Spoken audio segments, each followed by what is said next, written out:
5th, 2021. This is our take 2. Apologies for technical difficulties if you guys are catching us live.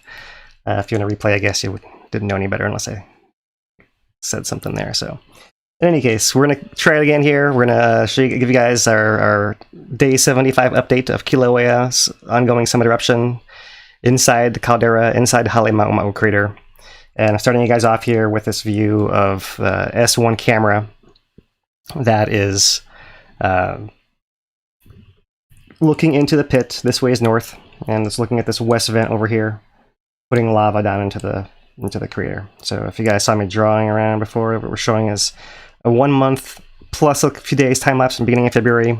And at that point in time, at the beginning of February, lava was coming all the way around this big island and putting lava out in its kind of two arms, making this big kind of crescent shape like that, right? And over the last month or so, it's really kind of retreated. It's closed off. It's gone from that crescent shape, and it seems to be really closing off more into this oval shape that we kind of alluded to in our last update.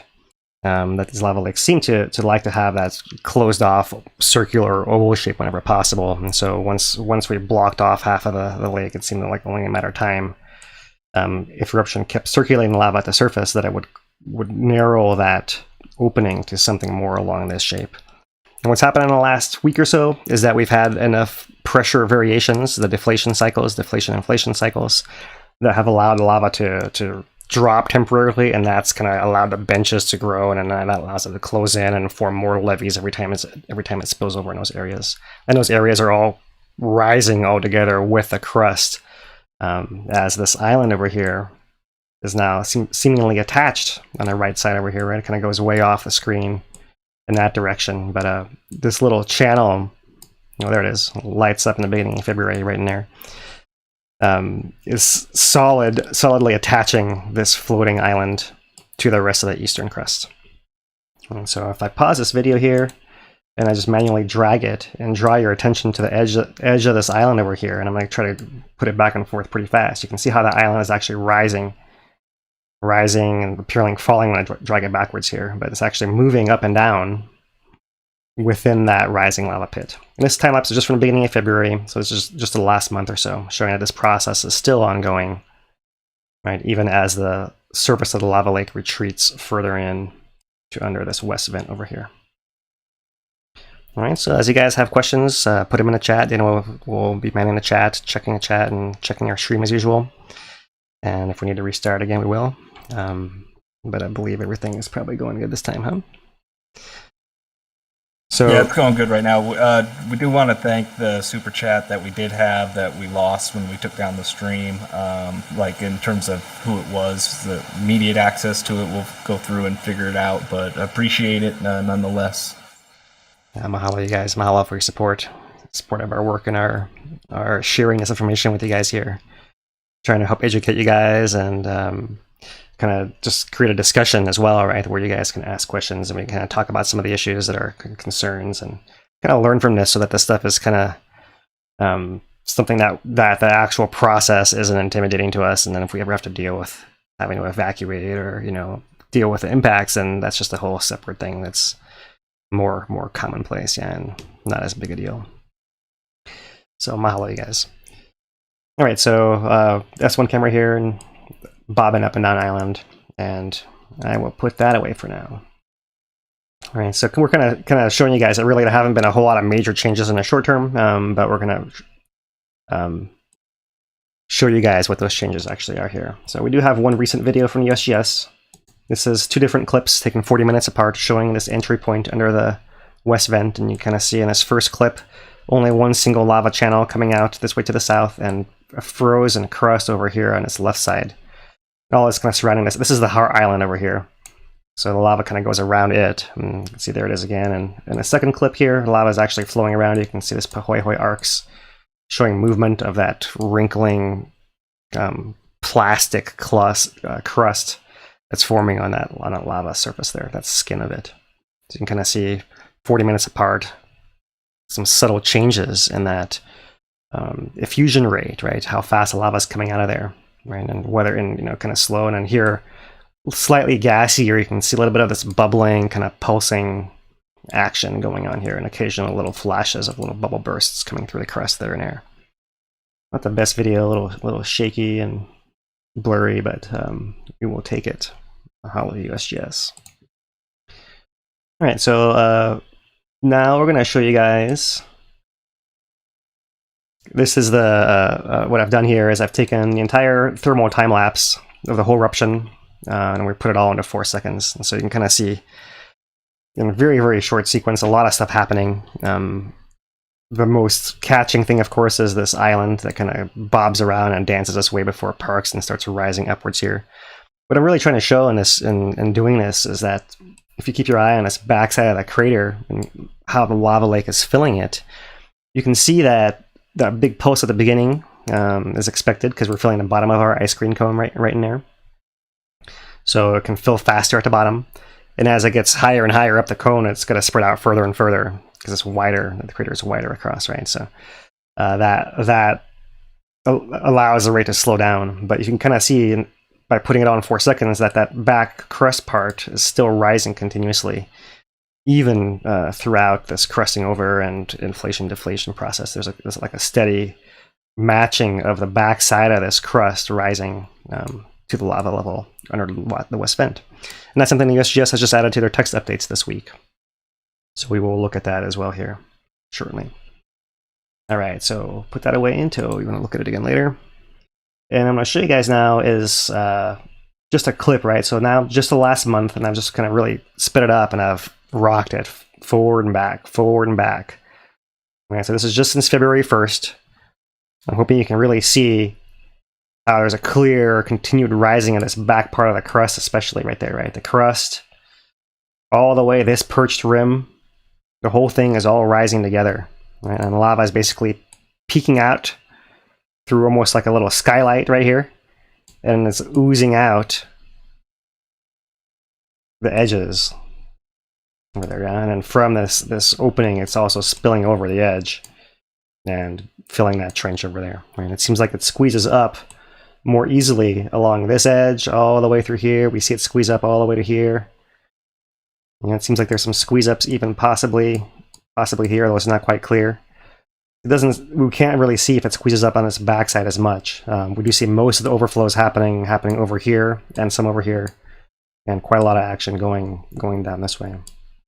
So the other thing you can see happening is that as the lava has been going continuously in from the bottom part of this west vent, there is this other feature here to the side, this other opening that's been kind of sputtering out occasional lava flows. So it'll put out more gas, start spattering, put out a little flow, sometimes small flows. But as we speak right now, there's actually a pretty big one of these going on that actually has covered a good portion of this trench. And so we'll move on. And first, I will... Is this the right one here? Nope. Let's switch to that one. Yep. Here it is. So let's zoom in on this. Show you guys over here. So here's our main west vent entry, and then over here is our little side vent, right? You can kind of see it's kind of glowing where the gas is coming out, and see these little pinkish areas where it's small flows, and then this is the one small flow that lasted about an hour. It was mentioned in the USGS update yesterday, and you can see the one going on now is that big burst that you kind of see here at the end. There's kind of a gap in here, right? I've kind of just put it for comparison of when it happened yesterday and when it's happening right now. And so pretty big output coming out of that side vent over there, right? So continuous from over here and kind of pulsing over here, and this may be the biggest one we've seen in a little while, although we did see a fairly decent sized flow like that happen last month, right? Maybe a couple weeks ago by now, 2 or 3 weeks ago now. So let's put that away until we need it again. And now we'll go to this one. So now I'll show you guys a little bit of a slower view. This is the whole last month of the eruption. You can kind of see the pattern of circulation all within this crescent. We've pointed out this north bay and a south bay where lava seems to recede in and out of those as the shallower parts. Right? In fact, right here where this animation ends, you can kind of see there's like a bench right here, right? So that seems to be forming over here on this right south side, right? We're looking, this is the F1 camera now, so north is now this way. And west vent's under here, so our other camera was looking in from opposite point of view. I mean, so here is our kind of oval of the island that this opening is trying to become, something like this. It's a little bit more clear here, with a big exception being this bay over here, right? And it seems like the lava flow might be going around this island, which we presume has some kind of root, right? Something that's sticking down into the lake. And so it goes around that, and that's possibly the source of where it goes into this back part underneath the crust to feed this whole area. Essentially, it's flowing, lava flow is beneath this crust, and the whole thing is lifting up in that manner. So yeah, there is that, and let's slow it down a little bit more. So now we're just looking at from the beginning of March. So just the last 5 days, you kind of see a little bit more of this action and the lava receding from these areas. You see a little bit more of how lava is flooding over top of this bench over here, and then it kind of draws back down. You really see these darker colors are these islands, right? So we have more islands exposed as the lava level is lower, and presumably the lava is denser because it has less gas in it, and that allows these pieces of rock, which have been in there the entire time and are now coated in several layers of lava since the lava level rises over them and then goes back down and rises over them and goes back down. So they have these layers of lava that they're coated in. Right, so they're kind of like a yeah, I'm not sure what to relate that to there, but that's the interesting thing, right? Like it's got a really kind of fluffy center, right, with all the cinders and airspace and all that, and then it kind of has a glaze over the whole thing. Right, so I'm sure you can think of some kind of food or candy or chocolate or something like that as that kind of shape and texture, right? That's kind of, so they're in there the whole time, and now that the gas is presumably a little bit less, and the lava level has dropped, we see them come up and be exposed, right? Because the lava is denser without as much gas in it. So that's an interesting thing. Those are interesting things happening there. And then here at the very end, you can see this lava flow start to come out over here. Right, so let's see if I can advance through this for you guys a little bit more slowly. And there it is. Right, so and as of right now, you can kind of see really that whole bench is exposed. And so we kind of have, there's our oval with our kind of a channel leading out of it, right? And this is not unlike, we'll have to go back and find for our next update an old image of Kupainaha lava lake that was over by Puu Oo, where there was like kind of a similar lava lake and a lava tube that led off into the depths, and in that case flowed away, but in this case it just flows underneath this crest right over here. All right, so let's go look at the more current update image here from USGS. So here it is. Let's fix this and show you guys. Let me reload it right there. So here's this was the view when I had it loaded a few minutes ago. You can kind of see there's like a new burst of lava out of here, and the edge of the flow seems to be cooling a little bit, although lava can certainly be going through the middle of this and not be as hot on the surface. So let's reload it here and see what it shows. I'm gonna get 2 frames for one here. And now it's not clear if we have some overflows from the lava lake actually coming down or not, or possibly flows here. So it seems like maybe it's cooling off. It doesn't look quite as hot anymore over there. And we can go back and look at their automatic 24-hour time-lapse generated from on the USGS page here. And so we can look at that and see this whole kind of pulse, this whole burst here. And it's not showing the pink afterwards because it's looping itself to the day before once it gets to current. So you're not seeing that. You're really seeing before and then all the way, and then it kind of truncates right there. Yeah, so that's what's happening right now. And you can kind of see our North Bay is kind of lowest terrace right in here, right? Because we pointed out, yes, the last time we had another upper terrace up in here. That one's already been vacated. This lower terrace seems to be draining, so this may close off like this in short order. And over here, you can zoom in on this south side, and you can more clearly see how there really is a structure right in here, right? And so remember, lava, this is just on the surface scum. Lava is still going underneath there. It could come underneath there and pop up over here. It could go underneath there and pop up over here, and likely would do that over and over. But you can kind of see it's building up this kind of a levee, right? This perched edge, and so it can actually send lava flow spilling over the edge from here now, right? As well as down in this way. So interesting how it's closing in there. Okay. Here is our S1 camera. So here's a current view. Let's reload it to make sure we get that with you guys, the most recent information. I've got a little foggier. Maybe I should have done that, but we'll go back down here to the time lapse. So you guys can now see how I just pulled out the nighttime images, and you can see that both nighttime and daytime images here and how that compares. You don't see the islands as well in the nighttime, like that one right there, but you can see certainly what's hot a little more easily in the nighttime than in daytime. So there is our S1 camera. And here's our depth of the lava, so you can kind of see if I zoom in over here on the right side, there have been some little drops there and there. Let me change my color.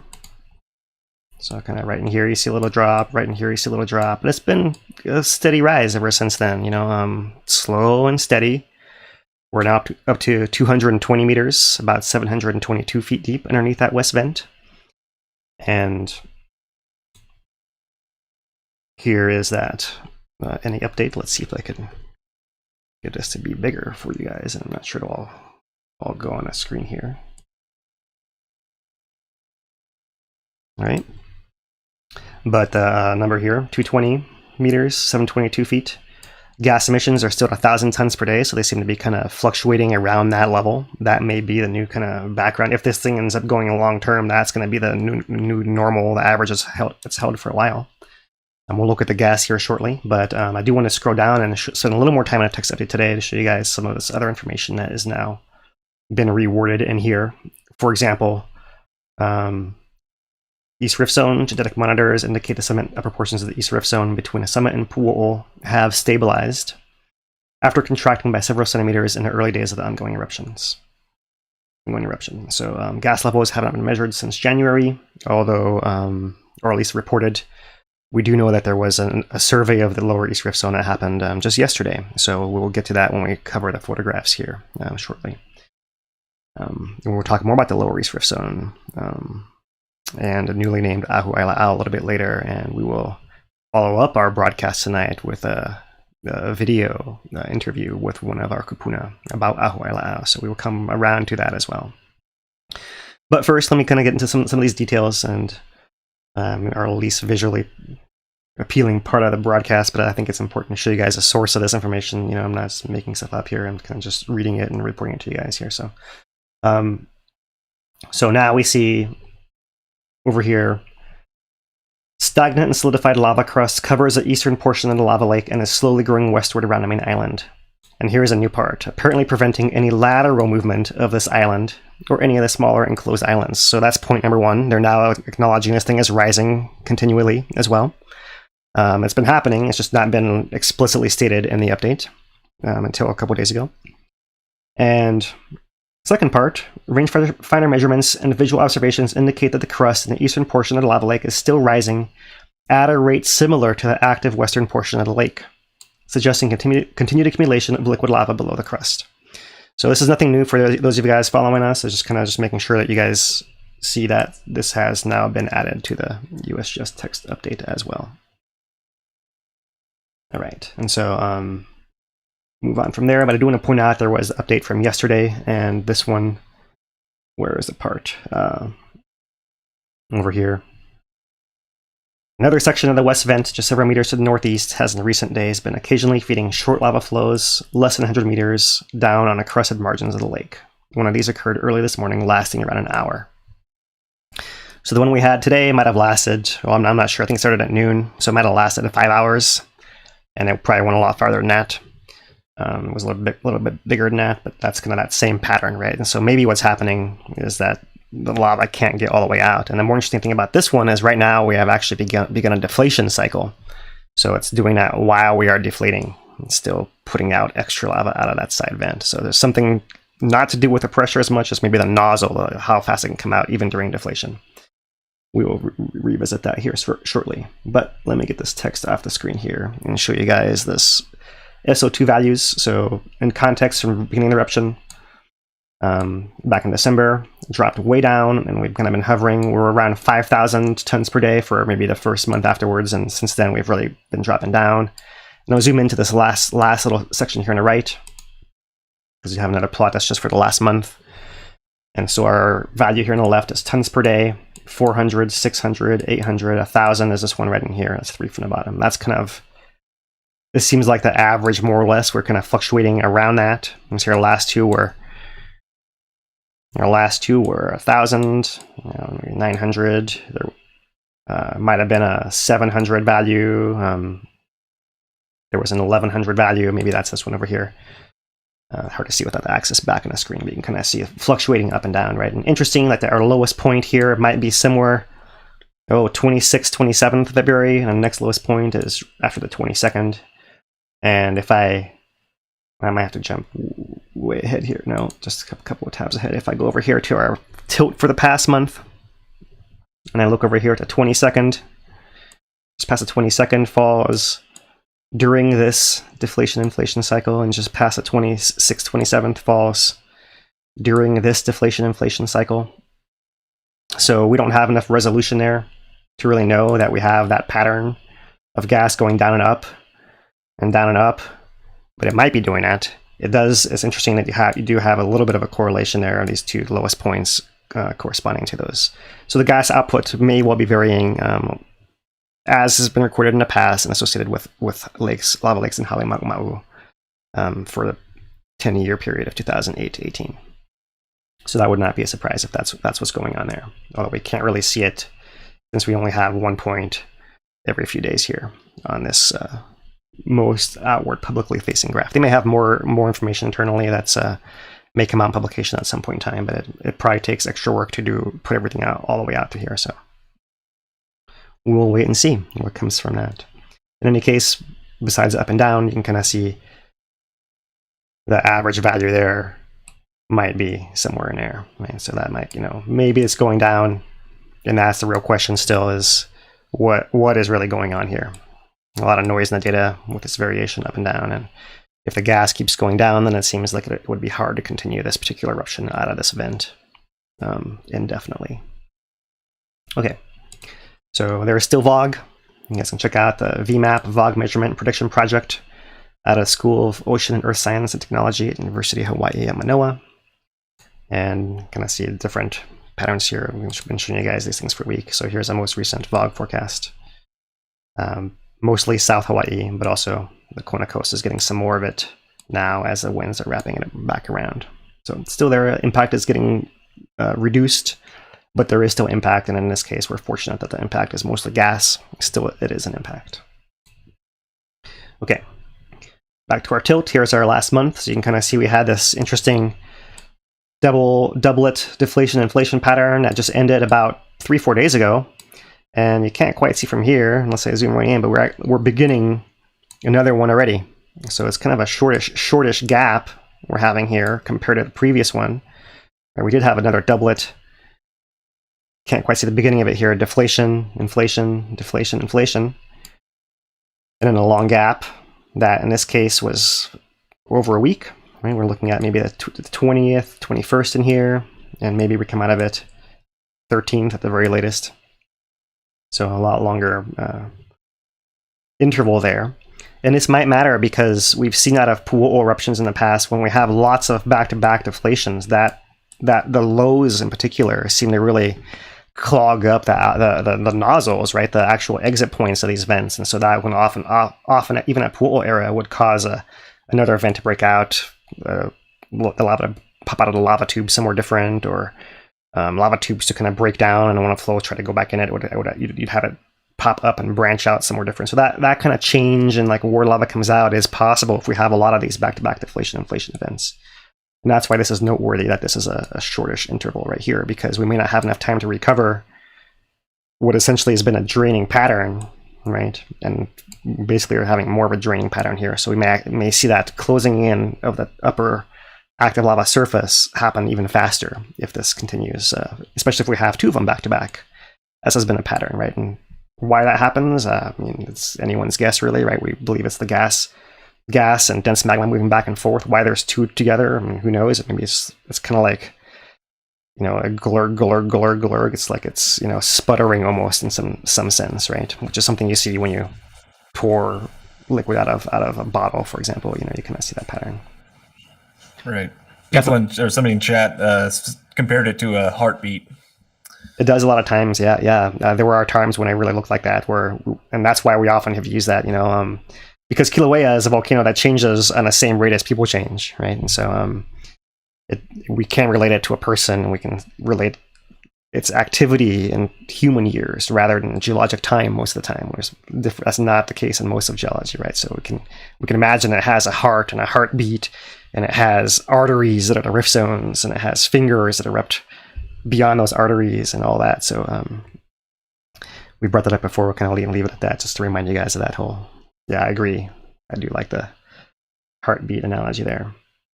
All right, so that's the past month. We're going to zoom in here the past week. So back in the past week, that was the back of the deflation-inflation event. And here we're starting it off, so we'll zoom into the last 2 days and can actually see the beginning of it here. It's just earlier this morning. And it's going down. We expect it to kind of shallow out and hang around at some low level before it pops back up, right? Just like the other ones. So nothing unusual or alarming there at all.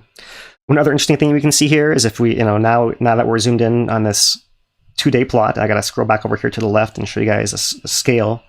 Microradians from 1 at the top to 2.5 at the bottom. So 3.5 in total, not a huge amount. So all these small wiggles don't necessarily mean anything that we can interpret with confidence geologically beyond, it's above the background noise and all that. But there is a cool little thing right in here, which if we zoom in, that was yesterday morning. This is the trace of that distant earthquake at the Kermadec Islands. Yeah, so we call it teleseism. The trace of a distant earthquake and the surface waves coming over here across Hawaii. And so this is not a seismometer. This is a tilt meter. So the ground is actually rolling back and forth, and some period of time that tilt meter is picking up, right? And the seismometers can pick it up also, but this is not exactly what we're looking at. Still, it's cool to see it. Very, very small signal. And because there's not a whole lot of other stuff happening, it actually shows up. Whereas if you kind of go back here to the past week, oh, there it is right there. And you go back to the past month and you don't even see it. Right, and the scale of everything else is just noise. It's just part of the noise of all the things that are all the energy moving through the earth, right, around here. So interesting stuff there. That is our tilt meter today. And now we have a section of photographs, and we have a whole bunch of photographs on USGS here. So as we go through these, if you guys have questions, just keep adding them on there. Yeah. So going back to the release of March 3rd, we're showing an image here of the March 2nd lava lake. So I'm going to take this and I'm going to click through here. I'm going to click through to the original because I want to zoom in on this thing and show you guys and see some of you guys maybe on these smaller screens. And look, I'm way in on the lava, see an active lava surface right in there. Let me make my annotation not lava colored. Here we go. So you can see a little bit of lava, red lava pouring out there. And we can see actually right here, this is that perched rim levee, right? But where exactly are we? So I might have to zoom out for you guys to see, but that's right in here. And so this is that edge, and here it curves over, and here's our channel. Let's try to go around our big island over there. And then all the way over here, that's our active lava lake, right? So you can kind of see over here a little bit as well. And certainly in here, the most prominent, and a little bit over here. So I'm going to zoom in back into here. Right, that's what this edge is right here. And so we're kind of spilling over the edge of that perched levee that's trying to close in.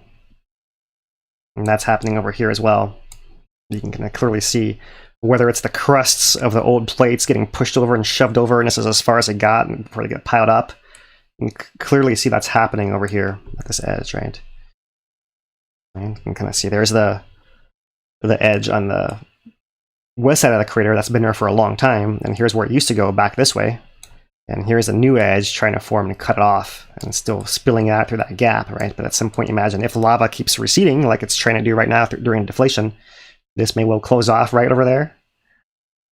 And we go over here, and this is where it's more questionable on the right side, right? This big gap right here seems to be persistent. I don't know if we'll actually close this off or if we'll really maintain this channel open.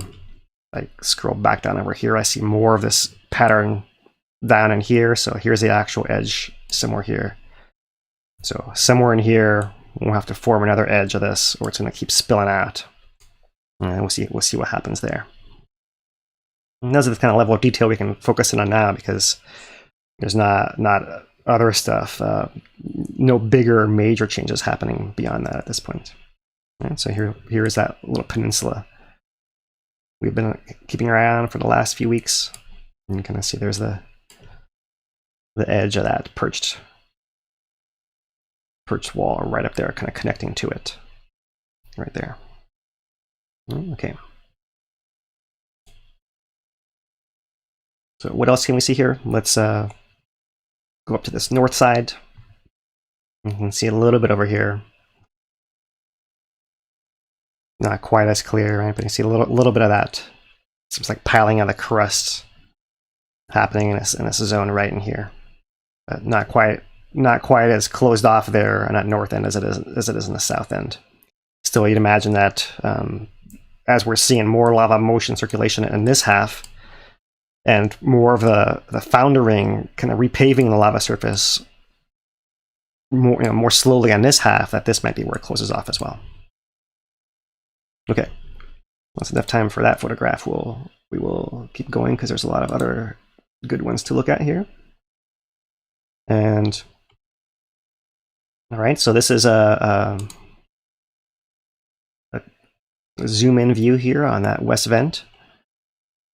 And you can kind of see here that there's the area where the gas is coming out. You see some glow right in there. Maybe you see that if I can zoom in on it for you guys. And don't draw over it. So you can have glowing rock without it being lava, right? The actual hot gas can make the rock glow. So that might be what's happening there. Or it might be actually some lava spatter that hasn't quite made it out, because that has happened here before. Not quite clear, but no reports of spatter from that area. More what we're seeing is from this one over here to the right, right? This one over here that's in this photograph glowing, and actually shows this drained lava channel over here. And what it's doing is flowing out this side, but also the back side. And most of that new flow is over here, kind of on the back side of this cone. So we'll zoom out of that. And another close-up view of the western fissure, showing the upwelling right in there. So in this particular case, you see this as a variation. It's still flowing around Love Island over here. And on the north side, it seems like it's actually having a flow over top of some older crust. So this is probably still liquid, but this is that crustofoundering process in action, right? Where this whole crust will then get replaced and sink back in, and lava will overflow here, and then it'll spill over and go over that way as well. Okay. Keep moving along. All right, so here's a photograph showing that eastern portion of the lava lake with all those solidified islands. So let's go all the way in on this one as well, because this is something we've been seeing reports of for a while. Down here in the bottom right, you maybe can make out these are slabs of, maybe you can make out better if I zoom it in. This is the remains of the old road. There's big chunks of slab in the center line, and yellow center line there. All right, you can kind of see in the background over here, below that cliff, is the lava lake and the island. Right, and this is the hardened lava surface. So zoom back out so we can kind of see where we are here. There's lots of these islands. This is the big one over here. This is one we've seen before. So I'll zoom in on it. You can see here that on this eastern side, a big rubbly collapse, and that one is one that I can go back to February 5th, and that's been around for a while. Here's February 5th. Exactly the same feature. Maybe not as much collapse, so we can focus on this other side of the island over here. And go back. And not quite clear, so it's a little bit less sharp, this image, but I don't see any rubble over there. However, on some of these other islands, let's go this way to the right, to the east. You start to see some rubble there. There's some rubble over here. Let's scroll over some more. That one, a little bit of rubble on the edge right over there. Where's my other island? There's one right there. More rubble over here on this edge, a little bit of rubble here on this front side too. So you can see that these things, even as that crust is lifting in, these things are riding upwards the edges, and they're kind of rocking around. Whatever edges is crumbly and cool is going to start falling apart, and that seems to be happening. You even see a big crack right through here, right? That thing is going to crumble some more. And you guys can see that big crack right there. So that's been reported for a while, but we haven't had the pictures to kind of go along with the report. So that's why we're showing you guys this here today. Right. Some of the other ones, this kind of smaller ones here, closer to the big island, not showing as much rubble. I'm not seeing, maybe there's something in there, but not quite clear. Maybe in that one, maybe these ones don't stick up quite as high, but don't quite see anything over here.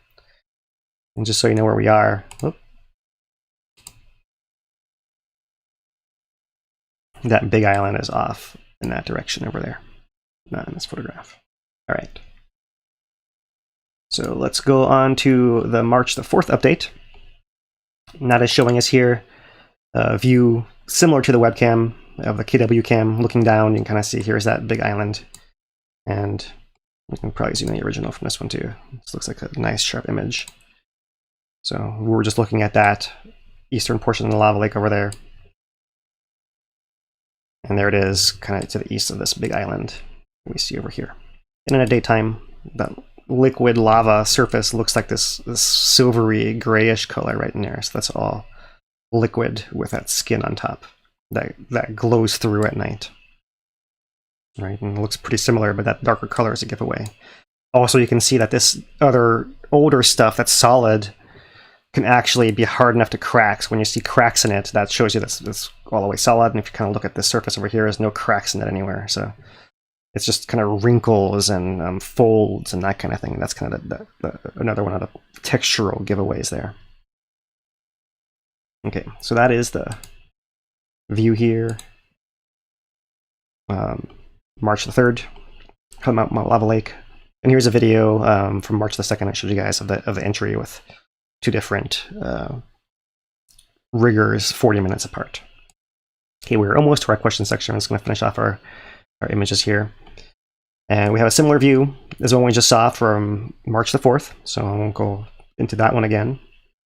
And here is a view again from yesterday. And you can see a little bit more, maybe more clearly now. It's more exposed, this little ledge over here that's forming. Closing off, right? And in fact, we've almost closed that gap over here. There's still a flow.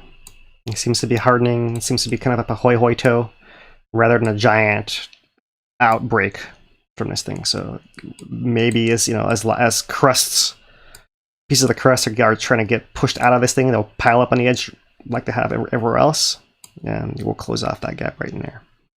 And of course, you see lava still piling up and trying to flow out of there. But yesterday we were still in an inflation. In fact, we're still in very slight, stable, or maybe not inflating or deflating, but until a few hours ago. Still, it's interesting to see how you see all these extra islands exposed. This is our original Love Island up here. Looks like we have a second one forming over here from 2 chunks, 2 different chunks of rock. Now that they're all being exposed here. So you can kind of see, interesting here at the actual vent, you can kind of see it's closing off, right, almost crusting over. So lava is not coming straight from the bottom, but going under this crust and popping up, and you even have some oozing, leaking lava toes on top of that crust right here. Right, so clearly it's closing off, and there's more trying to get out than can get out of this cooling, crusting over spot. And maybe that's got something to do with why lava is still coming out of over here and flowing down this ramp over here on the backside into that whole trench over there. Okay. Here's the north part. And in this view, in the north part, you can really see a lot better how we're closing off that edge right over there. All right, and then here's our north bay right in here. And so here's a question of how it'll close off somewhere in here. Right, seemingly the most likely. Okay, a lot of detail in the photographs today. I can do that once in a while here.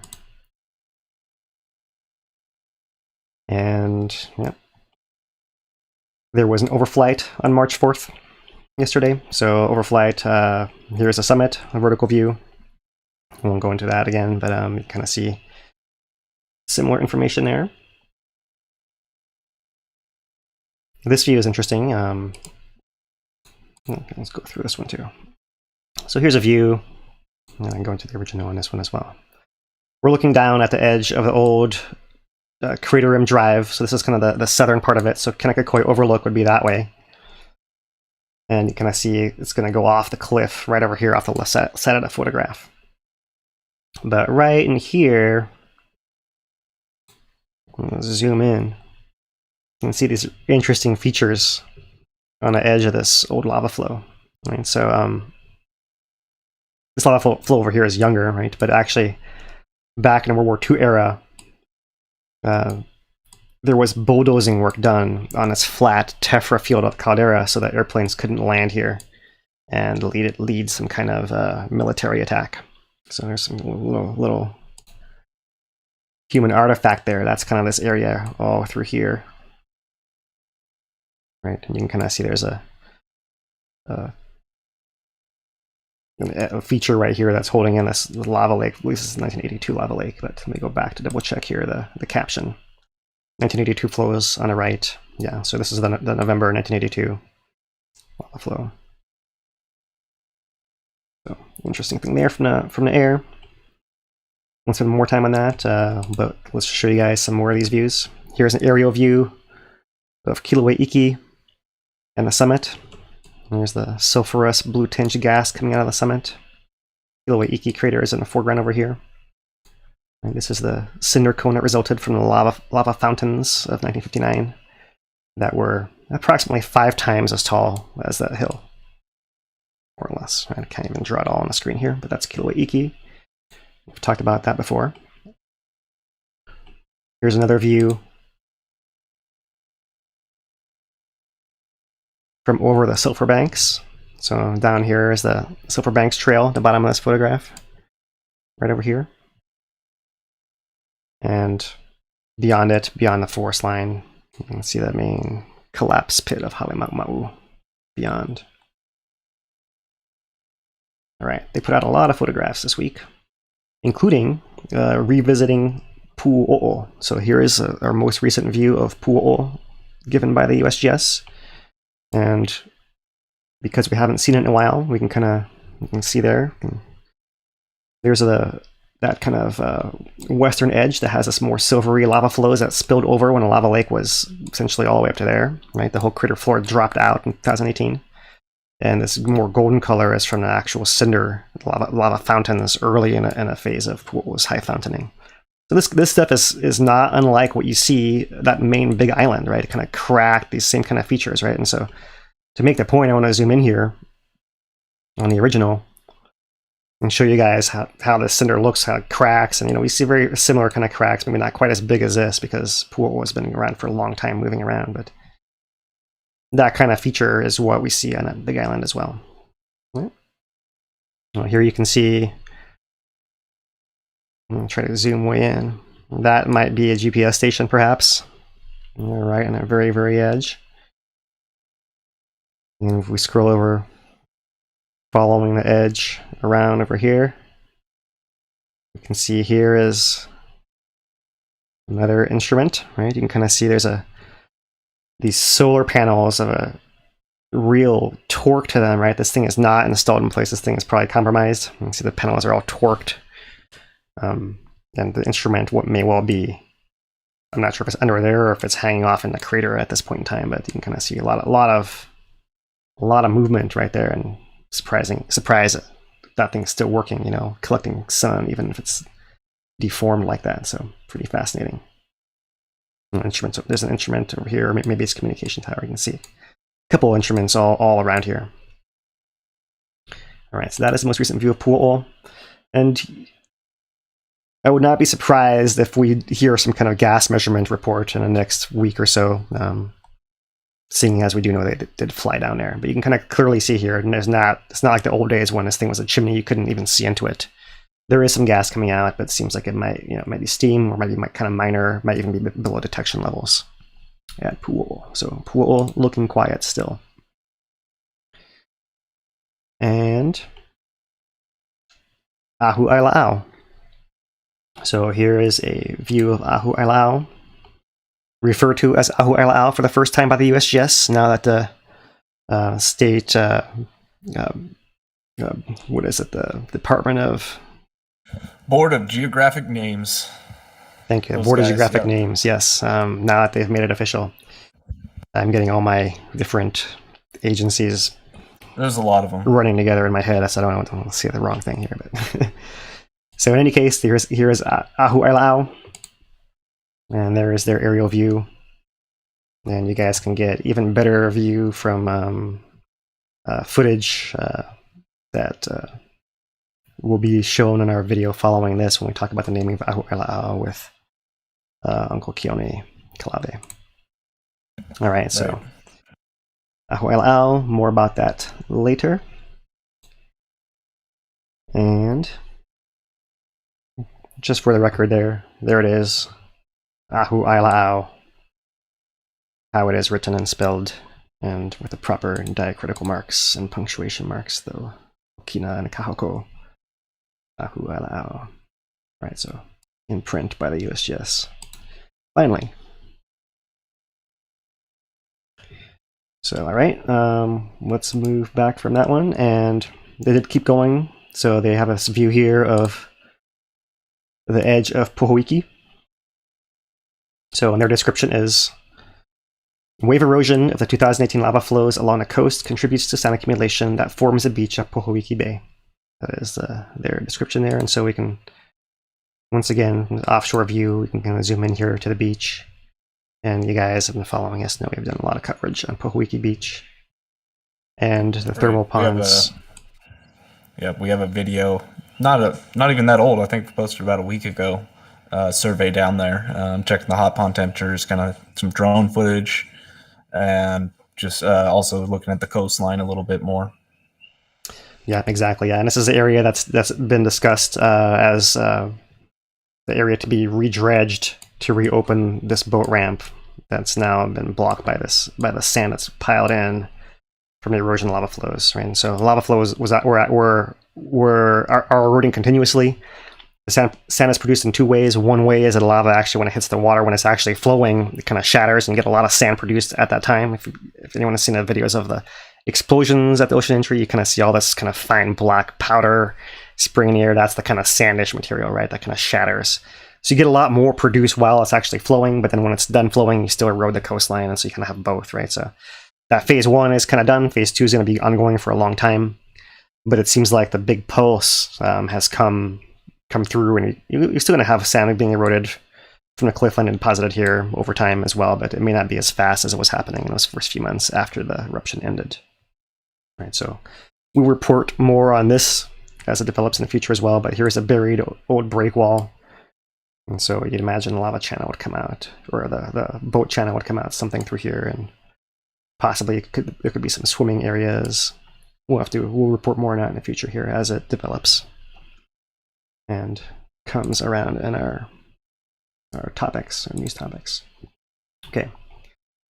So over here, different kind of lava flows near Kapoho. So they're looking at different textures here of the A'a. In some of these areas, the lava is over 100 feet thick.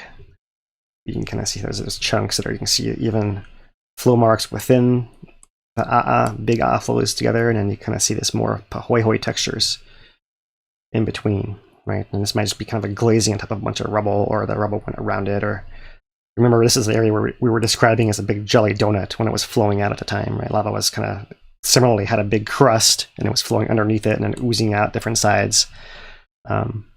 Some parallels to the lava lake we have today. It has a crust and maybe not unlike a jelly donut on its own, right? With that kind of island right in the middle of where the hole would go, right? So interesting flashback here to 2018.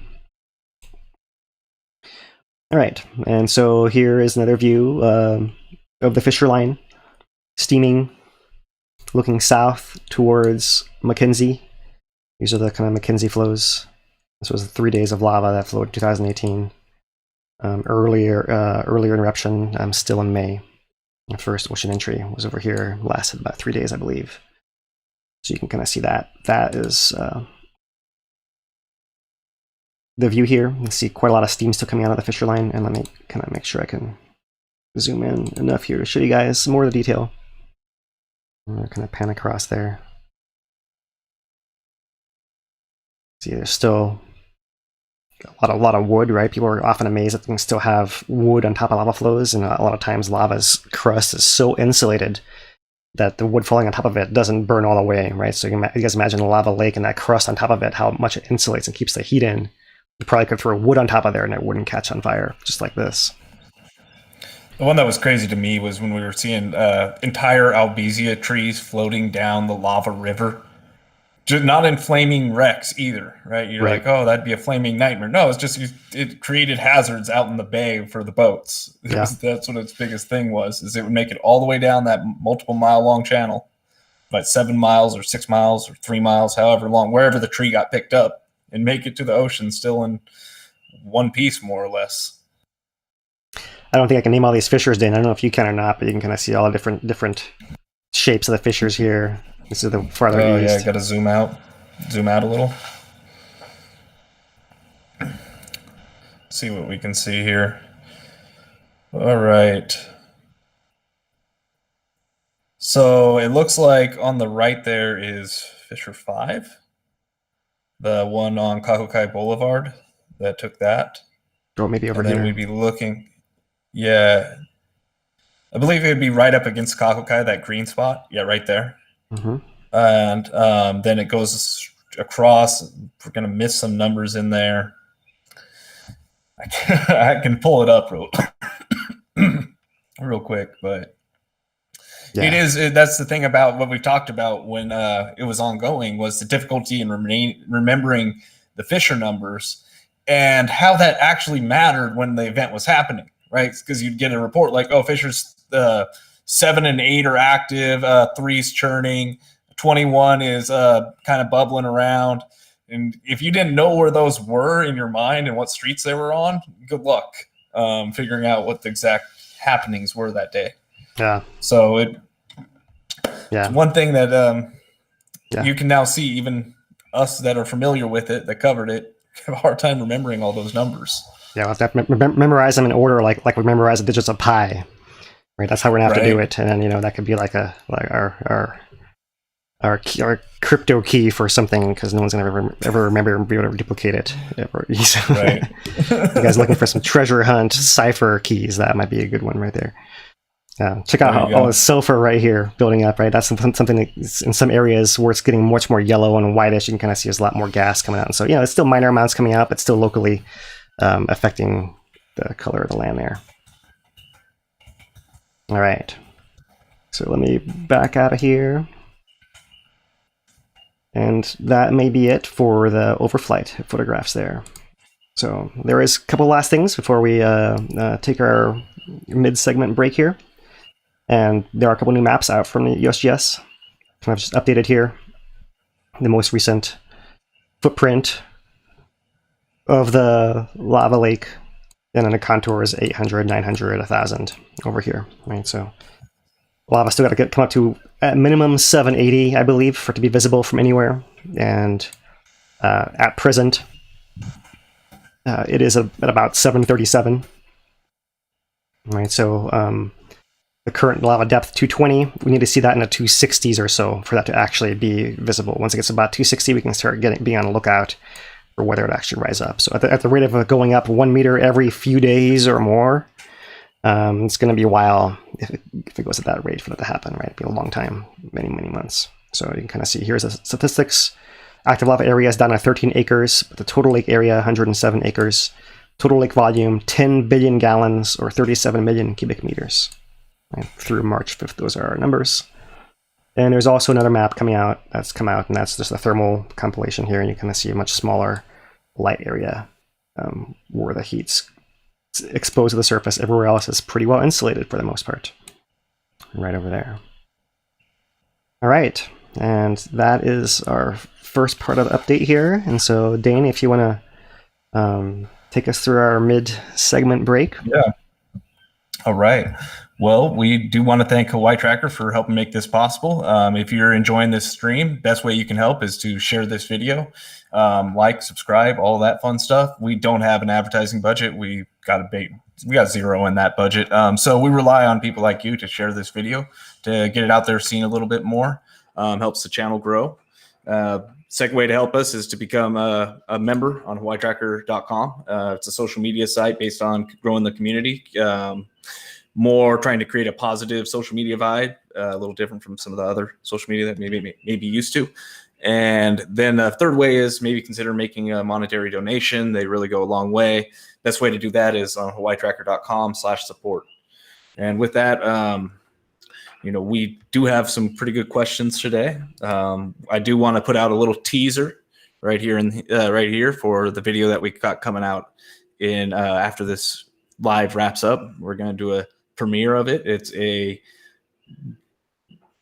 kind of is just an exclusive understanding for this point on the naming of Fissure 8 from a kapuna that has followed Aila'au from childhood, right? This is talking about Aila'au and Ahu's with him. He's talked about him his whole life, so it's amazing content. Really hope you enjoy it. So with that, let's just get into some questions. Do you want the crazy ones first, or do you want the good ones first? No, I'm kidding. They're pretty good, all of these. So Joe asks on YouTube, and this was a question that's seen several times. At the current flow rate, how long until we're able to see the lava? Yes, I mean it's months is the easiest answer. I haven't done the actual math, but it's. I did it just a little bit right when we were looking at it, and it looked like roughly 10 feet a month for the last month. And I don't remember what we said that you could view it at, what the height was, but I remember that rim that we always talk about is 900 meters. Right. So if we're trying to get to that, it's over a year because we're still like 160 feet away from it. I think maybe at 780 meters might be visible, right? So I think maybe another 40 feet, or I'm sorry, 40 meters or so. It's 120 feet. Still, it's about a year. Say probably 6 months ish. If nothing changes, that's the thing that it's been surprising how stable this thing has been to me. Right. All right. So Mo Ryan asks, lava's still going in, but it's not the lava level isn't rising. It can't be all due to outgassing. What's causing it to raise at the same amount or be so consistent, even though it's adding, volume in? I believe that's what this question is trying to get at. Yeah, I mean, I think I think it could be all outgassing, actually, right? I mean, we're only talking about a variation of. I mean, it's true that it's a wide area, but it's still only a meter or two up or down. It's kind of just hovering up and down there, right? And if we didn't see those islands in a thermal image becoming exposed, then I would be less confident that the lava is actually denser and less gassy, right? Because if they were floating the same depth below it, then okay, the kind of lava coming out is the same. It's just not filling up as much. But because we see the joint effect of we see the lava level lowering and then these things bobbing upwards in it, that kind of suggests that the density of the lava that's floating those things is changed.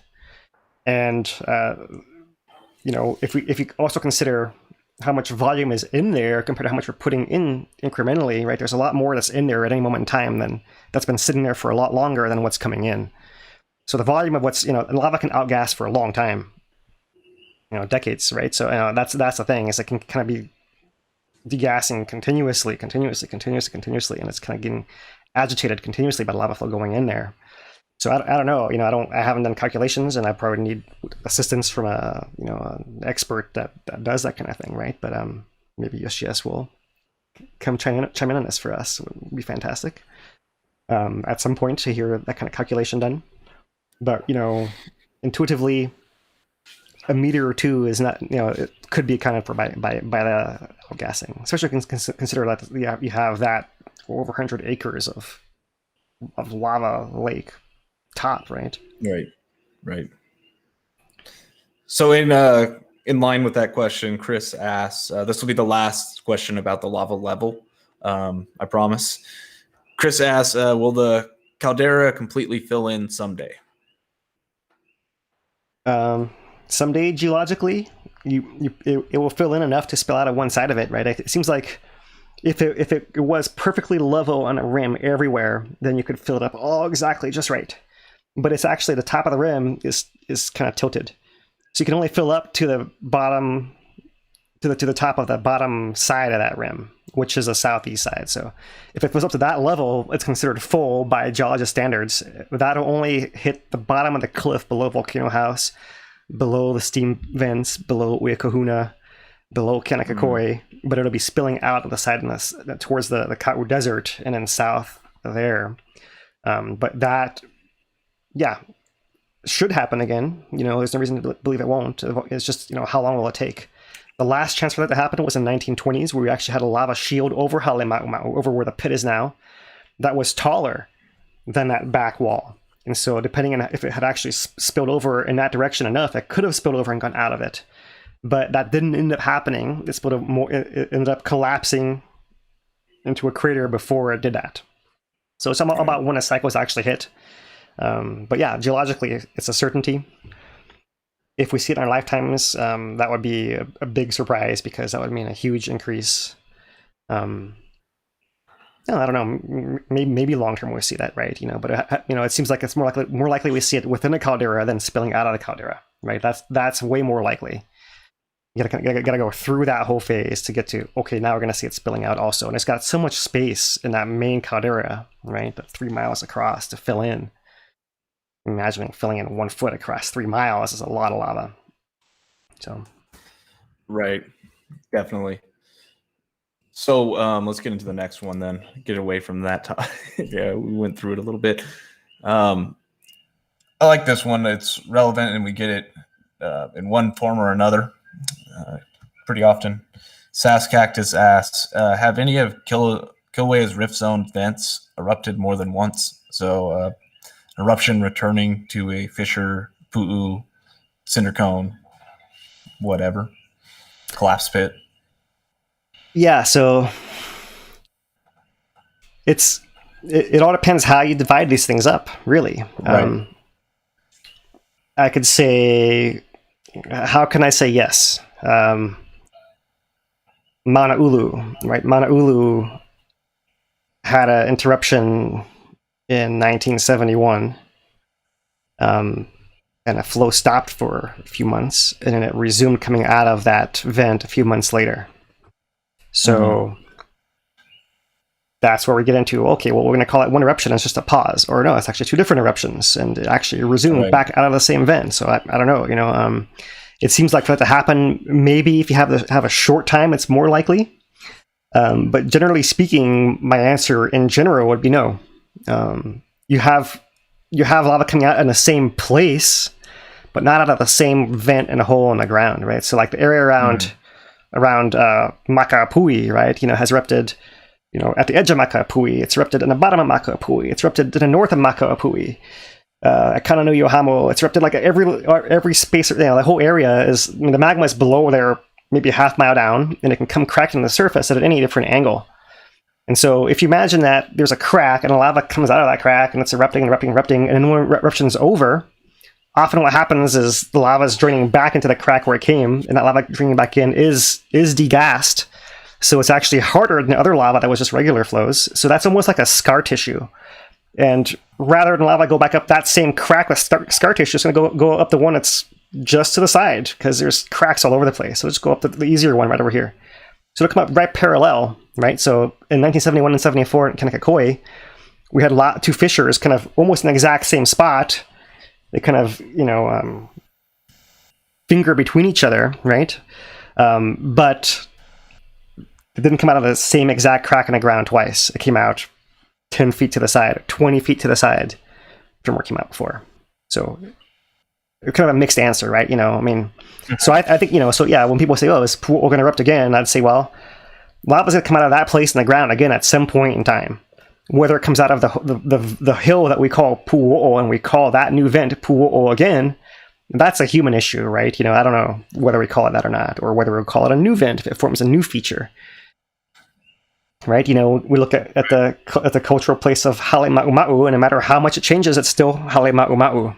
So I don't know. It's really a matter of definition, right? Do we call it one eruption or two eruptions, right? Do we call the eruption of Puu Oo that went to Kupainaha and then back to Puu Oo all one eruption? Or do we call that 3 different eruptions because it actually changed vents half mile apart?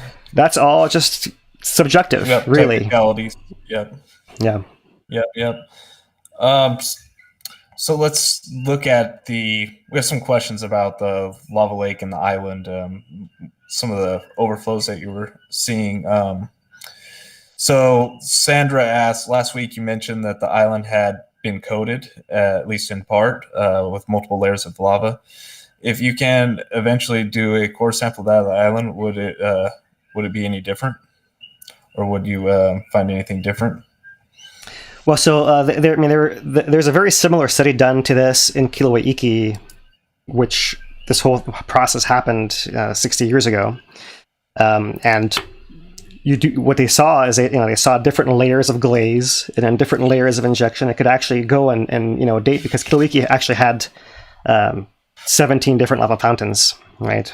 So it actually pulsed in one layer, then it stopped in another layer, then it stopped another layer. We have our thing going on a lot longer. It might be harder to break that apart. But you might generally be able to say, okay, the first week of lava out of the north vent lava was really, really frothy. That's when it was really riding the highest on that island. And when it switched to the west vent, then it kind of rode up an island a little bit lower. And then once it's been petering out or reducing vigor, the cyclic variations, it's even lower again now. Right, so that's kind of what you'd see. So depending where you punched it through, you could see all those different layers, right? But often you kind of look at the big picture and kind of look at the coatings and what's cutting what else. Like if you have like a layer of rock that fell off, crumbled, and lava's coating it this way, then okay, well that's that later onlapping phase.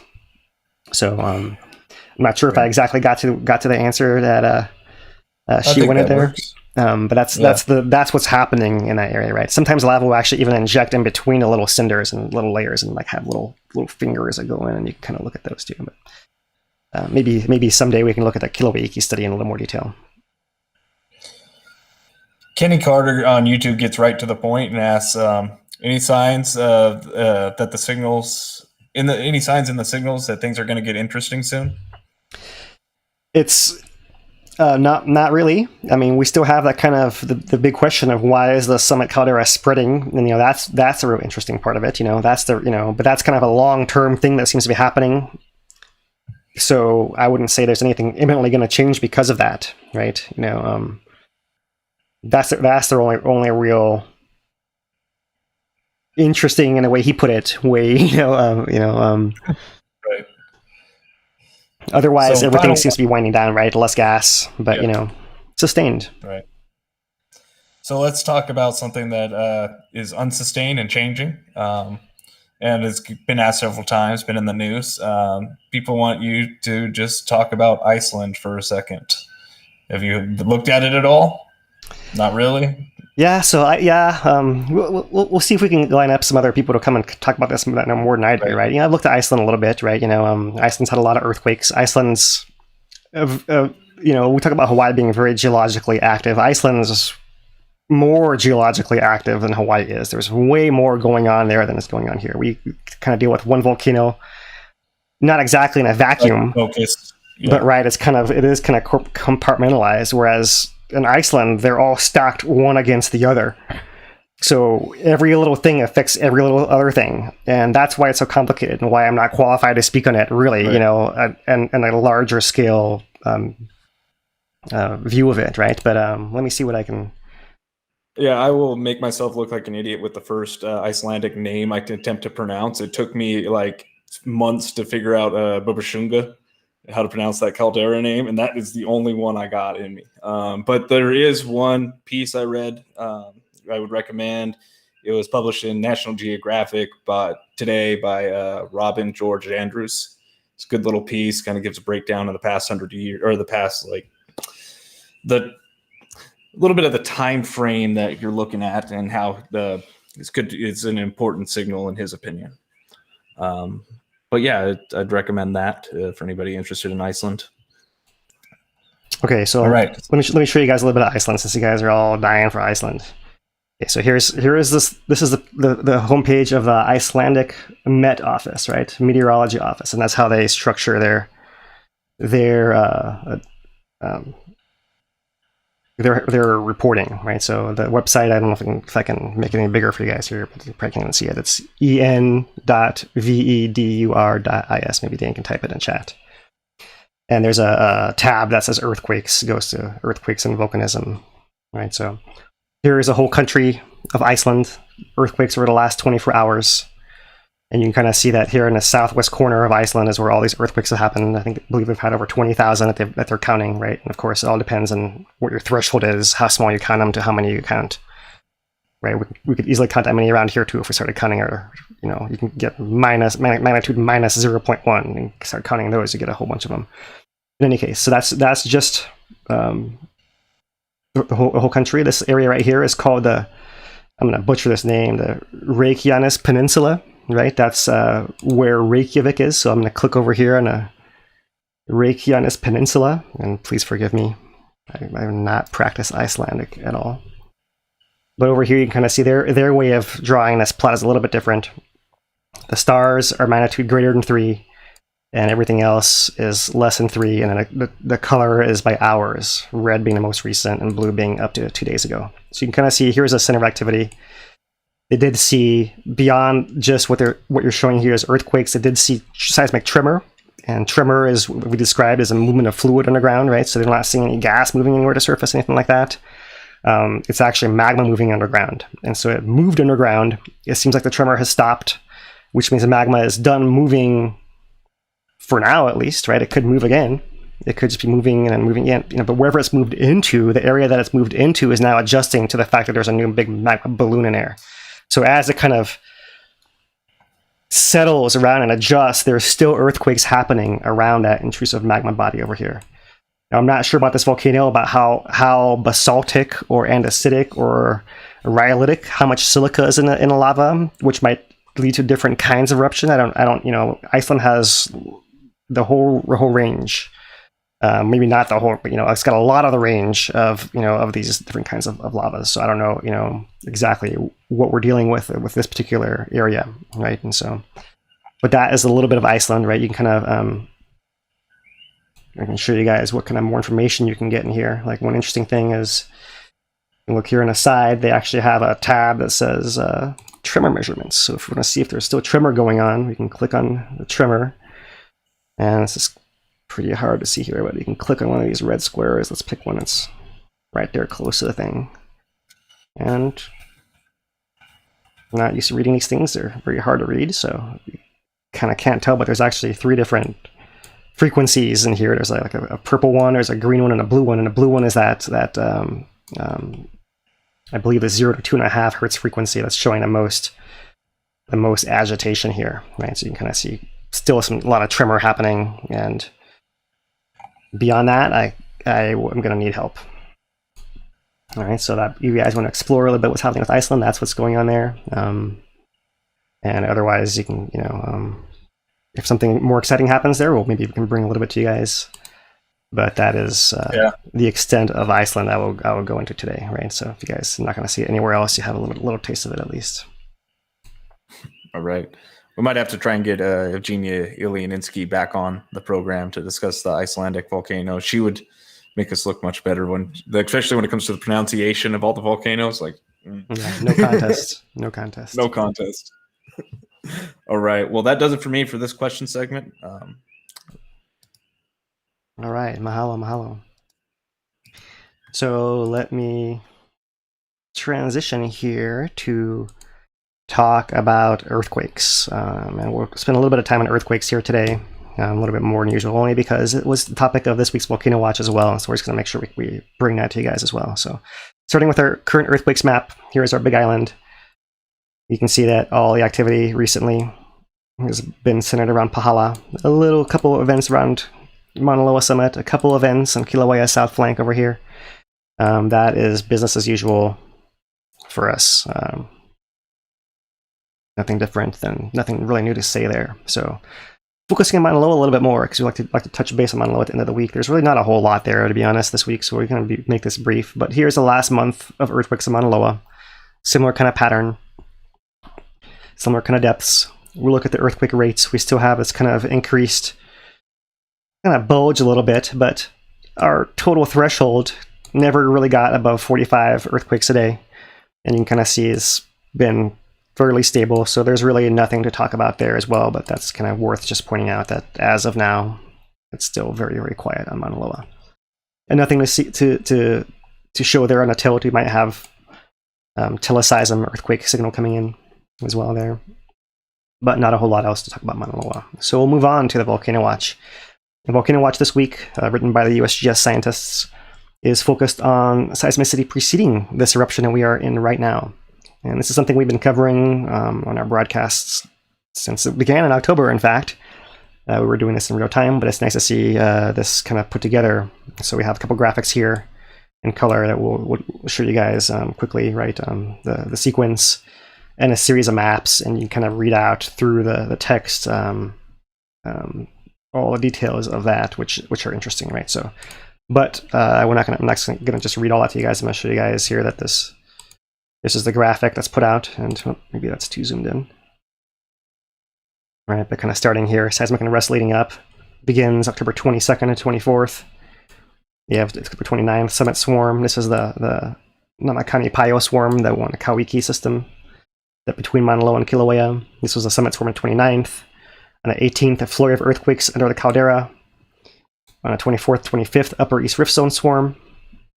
29th to the 30th, another caldera swarm. December 2nd, we had our intrusion with 10 to 12 earthquakes per hour. Mid-December, this is the new thing that maybe has not been quite pointed out as clearly before. Mid-December, long period seismic events gradually increase rates of occurrence from every few weeks to daily. Right, so that's really interesting there. So that would have been an internal warning that things were changing as well. And then, of course, we have a whole sequence over here going on from that. So kind of moving on to, let me show you guys the series of maps, and we'll start up here on October 22nd. So this is where there was almost 300 earthquakes under this northeastern tip of the Kawiki Fault System. The Kawiki Fault System runs something like this, separates Maunaloa from Kīlauea, right there.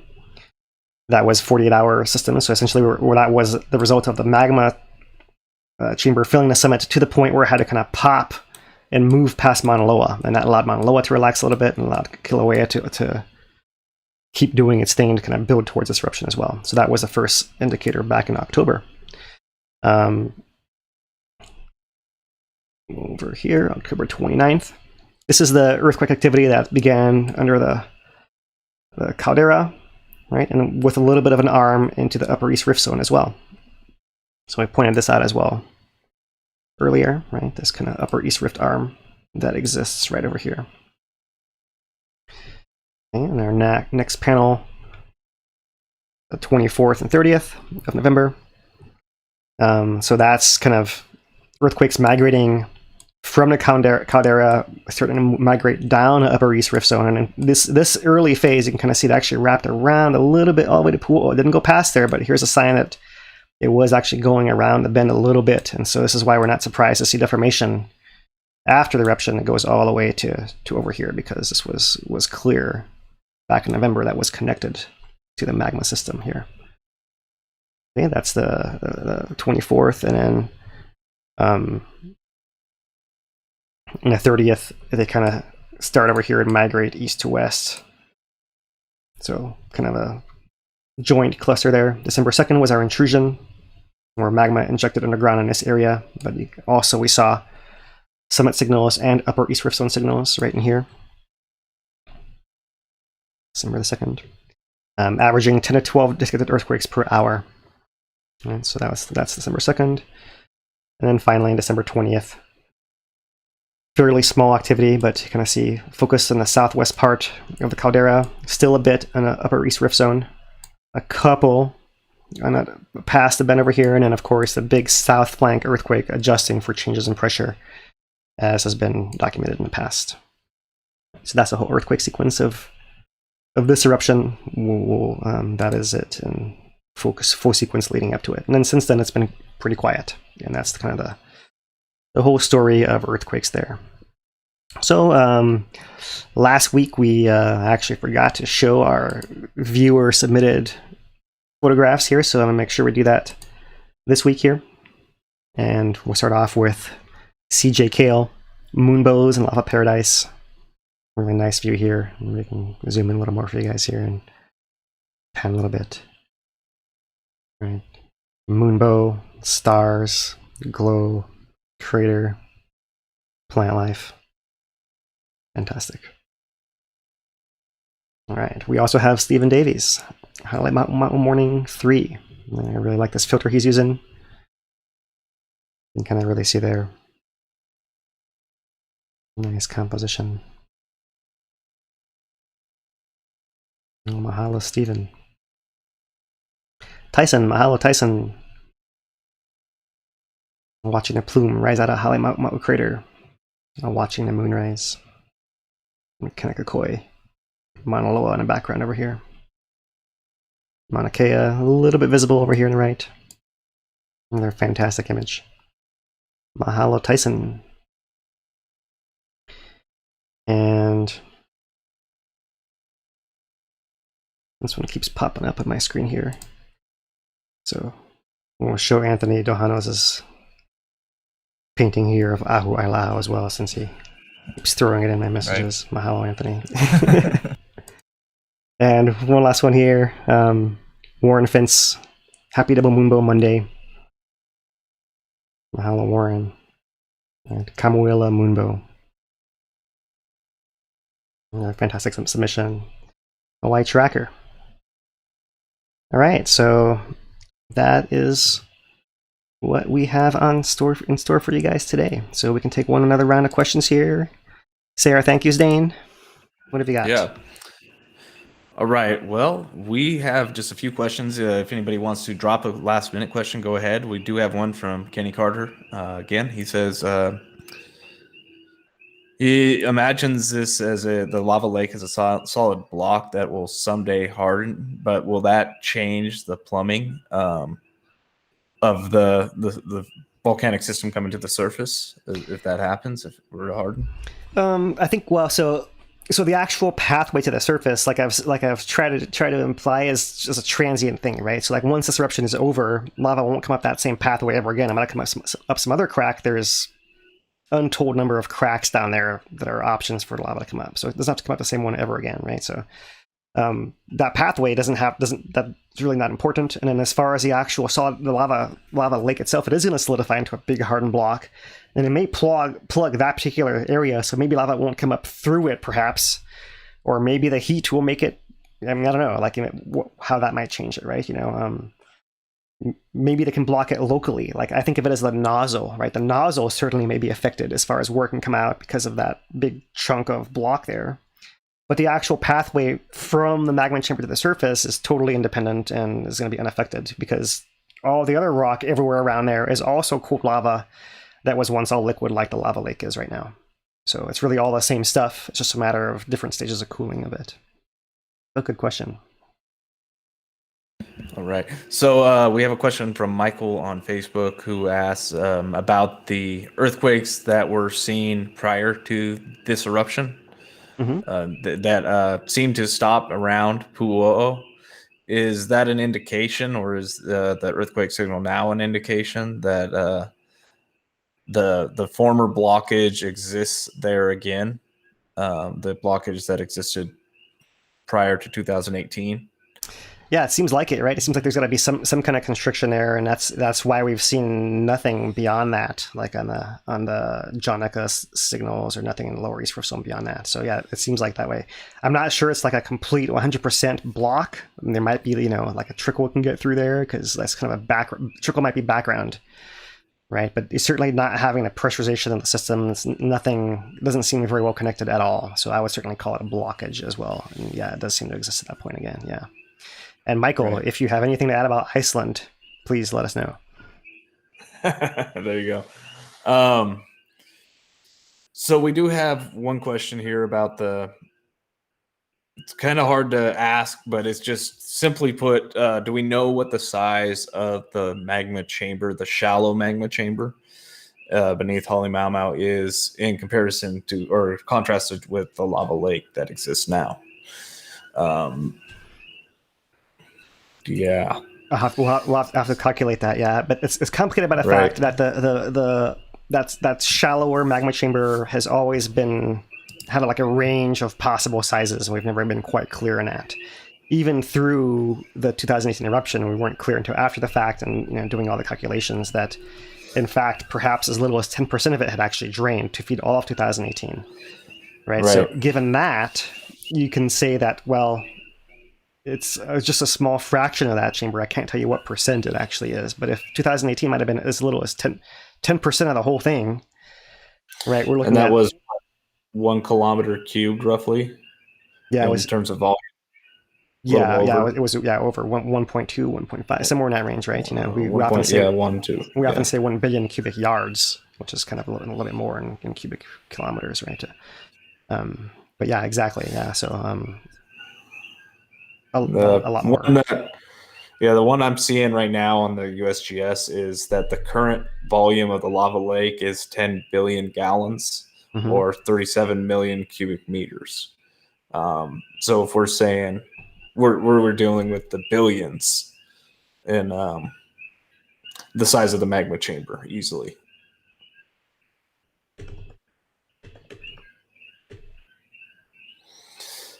It is an interesting thing. It's there is that a lot of questions remain about the exact shape of the magma chamber. Is it a more compartmentalized series of layers, series of vertical dikes, combinations of the two, and just how much of it is pure liquid versus more sludge, right, or more solidified elements of it, and where do you draw that line?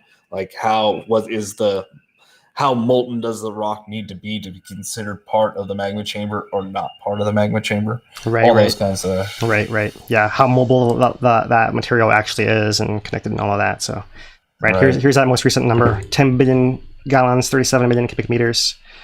And I was just trying to do this off screen to make sure I get the numbers right, because this getting the zeros right, but that's 0.037 cubic kilometers right there. Yep. So compared to 1.2 to 1.5 that we came out that, so this is going to be just like less than 1% of that volume, more than likely. Tiny little bit. Tiny little bit. Yeah. It's kind of like, if you imagine, having your overpressurized bottle of soda pop, cola, whatever you call it, right? And it actually fizzes out, right? When the gas erupts, like, you do lose the liquid out of there, but there's quite a lot of liquid still left inside. It's only whatever the gas sprays out of there that you actually lose, and that's just only a little small fraction. When you throw the Mentos into the Coca-Cola bottle, exactly, half of it's still afterwards. Yep. All right, well, let's see if there's any last questions. That was all the ones I had in the line. Any diagrams where they try and map the magma chamber, or can you just maybe talk about that process? Paperface is asking about what they use based on earthquakes and time to try and map. Yeah, so there's the earthquakes are one of the more useful ways to try to map the edges of that kind of mush zone, right? The problem is that earthquakes don't usually go through the mush, so you really can't tell those inner differences of like what's connected and what's mobile. You can only see the outer edge of that mush kind of thing, right? So we do have diagrams that are put together, and let me pull one up here that I don't think I have open right now, but we do have that.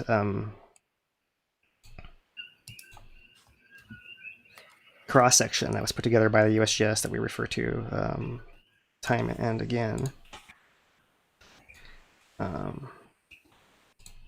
Almost there. It's got to. There it is.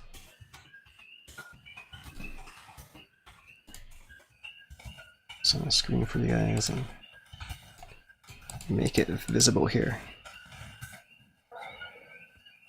All right, so summit caldera up here.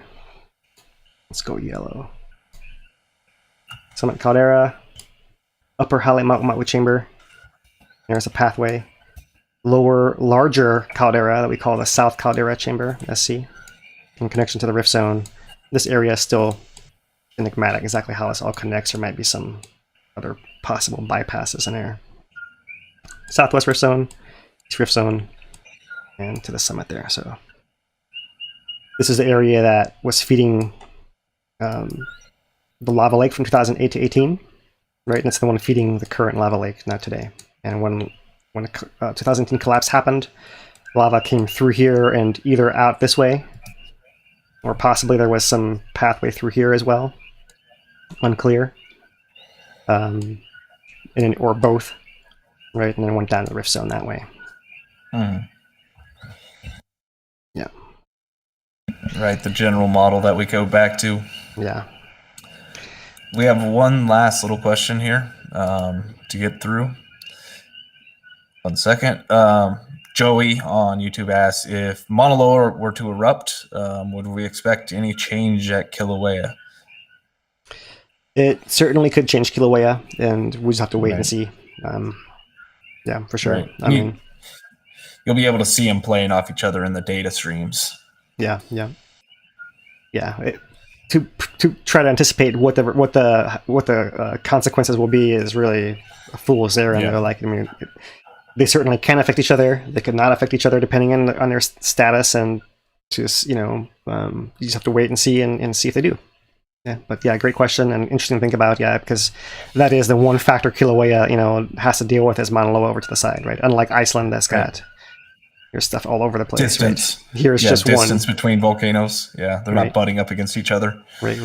All right. Well, that does it for me. Everybody that is watching now, check out the video. We're going to go at live premiere right after this. We'll be in chat. It's going to be the details of Ahu Alau, the naming process with Uncle Keone Kalave.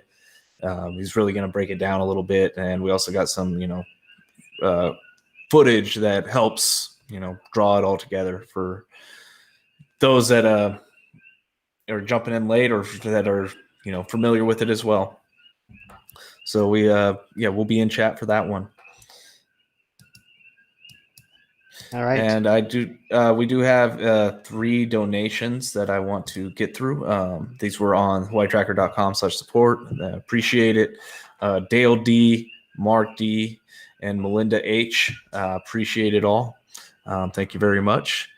And that does it for me. And mahalo all you guys, all your donors. Mahalo you guys who are hitting us up in the super chats. We appreciate all your support.